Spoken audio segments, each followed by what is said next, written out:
But if you close your eyes,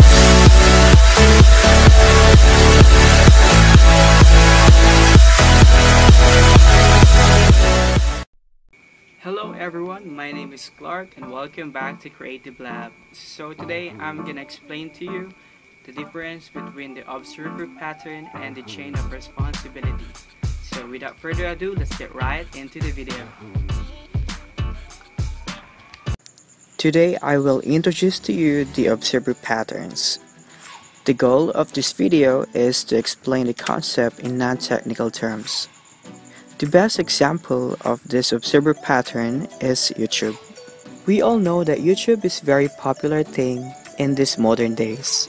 YouTube has two actors, which is the content creators who publishes or upload videos to their channels, and viewers who has the choice to subscribe. The foreign key of the subject or the YouTube is the subscribe button. It gives the observers or the viewers the freedom to subscribe or unsubscribe to a channel. As what we have discussed earlier, the subscribed viewers will receive notifications via email, message, or telephone. Pros: Java built-in class observable forces the use of inheritance versus programming to an interface. Observable protects crucial methods, which means you can't even create an instance of the observable class and compose it with your own objects you have to subclass.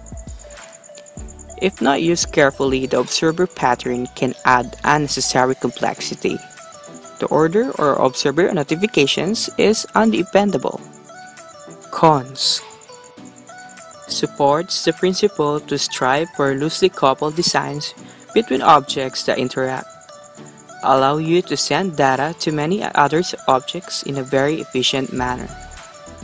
No modification is needed to be done to the subject to add new observers. You can add and remove observers at any time. Now let's talk about chain of responsibility in non-technical terms. One of the best scenario of the chain of responsibility or chain of responsibility is a customer support. A customer is calling regarding a technical issue on his phone. The technical support representative handles the call, but the customer is not yet convinced and wants to talk to someone higher. The customer is now talking to a technical or team leader. The issue is not yet resolved, that's why the customer is asking to be transferred over the manager. In this time, the issue is now handled by the operations manager, and the manager is willing to give a replacement phone for the customer. The customer doesn't have to talk to the CTO because the issue is resolved by the operations manager. Pros: Decouples the sender of the request and its receiver. Simplifies your object as it doesn't have to know about the chain structure and keep direct references to its members.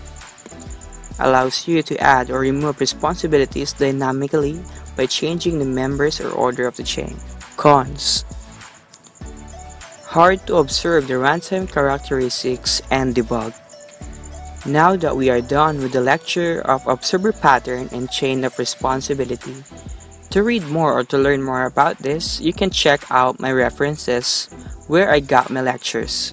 And thank you so much for watching, and I hope that you learned something from Creative Lab today.